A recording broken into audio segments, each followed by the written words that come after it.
Business Bites, powered by Sagicor. Hello, I'm Andrew Laidley with your Business Bites.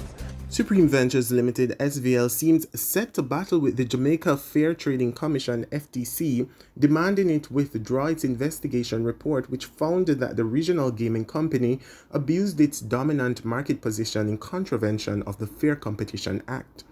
The demand was made by SVL through its lawyers. In a two-page letter dated February 16, 2022, SVL said it did not know about the report when the Jamaica Observer reached out first for comment on Tuesday. Wigton Wind Farm, the largest wind farm in the English-speaking Caribbean, is set to resume the sale of carbon credit amid the Jamaica-based renewable company's declining profitability and escalating operational costs.